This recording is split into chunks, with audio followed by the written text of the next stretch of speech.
देखो, हमारा भारत देश बहुत महान है और ये सती सतियों की खान भी है। पहले के ज़माने में बहुत सती हुआ करते थे, जिनमें एक राजा रानी का नाम है जिनकी बहुत अच्छी कथाएँ भी चलती हैं और आज वो अपनी छाप छोड़ गए और दुनिया उनकी गाथा गाती है, उनकी कथा गाते हैं। अच्छे अच्छे गायकार हैं, बहुत बड़े तरीके से उनकी गाथा समझाते हैं कि वो कैसे कैसे उन्होंने जीवन यापन किया, कैसे कैसे उन्होंने पृथ्वी पे क्या क्या था। जिनमें एक राजा रानी का नाम है मोहम्मद सिंह राजा था और उनकी रानी का नाम था सत्यवती। वो दोनों संतान ही थे तो बहुत दिनों तक उनको संतान की प्राप्ति हुई। तो बताते हैं कि इंसान को अच्छे कर्म पिछले जन्म के अच्छे कर्म किए हुए अगले जन्म में काम आ जाया करते हैं। ये पुरानी कहावत है और ये कहावत ही नहीं, ये होता भी है कि धर्म पुण्य किया और कहीं व्यर्थ नहीं जाता, वो कहीं ना कहीं अपने काम आ ही जाता है। तो उनके बहुत पूर्व जन्म के बहुत अच्छे कर्म किए थे तो उनको भगवान ने एक पुत्र प्राप्त किया। तो उनका नाम लिखवाने के लिए उन्होंने बड़े बड़े ऋषि, बड़े बड़े पंडितों को बुलाया। तो पंडितों ने बड़े सोच समझ के अपने पकड़ा को देखकर उनका नाम सत्यवान रखा। अब उनके नौकर चाकर बहुत हुआ करते थे पहले के राजा रानी, बहुत नौकर चाकर दासियाँ होकर हजार हजार नौकर दासियाँ रखते थे। तो कुछ से तो उनमें से कुछ अच्छे भी थे तो कुछ उनके खिलाफ भी थे। तो कुछ ने सोचा कि भाई अब तो उनके घर में राज करने वाला पैदा हो गया, जे है तो अब तो अपनी पाड़ बांधो।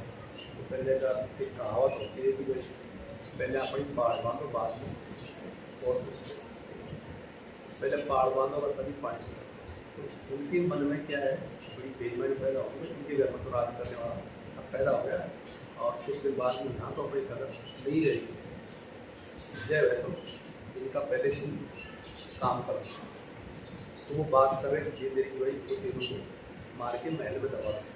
तो उनमें से कुछ राजा की चाहने वाले थे, तो उन्होंने जाने ला के राजा से क्या बोला कि महाराज, हमने आपका नमक खाया है और हमने आपके बारे में ये सुना है, तो आप अच्छा रहेगा कि इस महल को छोड़ के चले जाए अपने कहीं जंगल में। तो राजा इस बात को सुन के बड़े दुखी हो गए राजा रानी, ये भगवान हमारे साथ ऐसा क्यों हो रहा है कि हम पहले तो हमारी संतान प्राप्ति नहीं हुई और अब संतान हुई है तो वाले ने मानी दी है तो मेरे को मारने का ही विचार नहीं।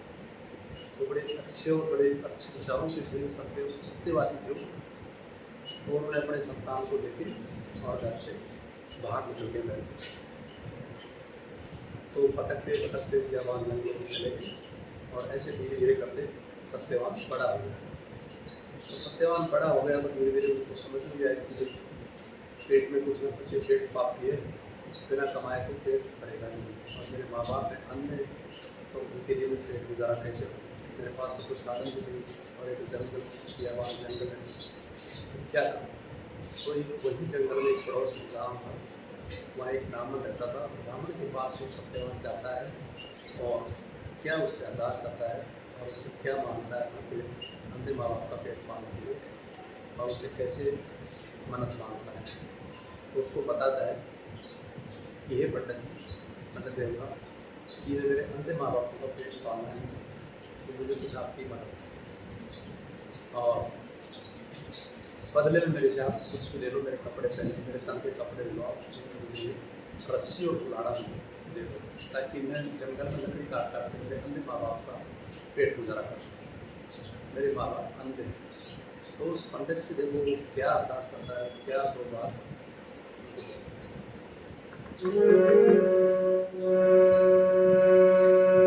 आदमी गरीब लाला दया करके, आदमी गरीब लाला दया करके, छोटे में लुटिया के कपड़े रख दिए। आदमी गरीब लाला दया करके,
जाने वाले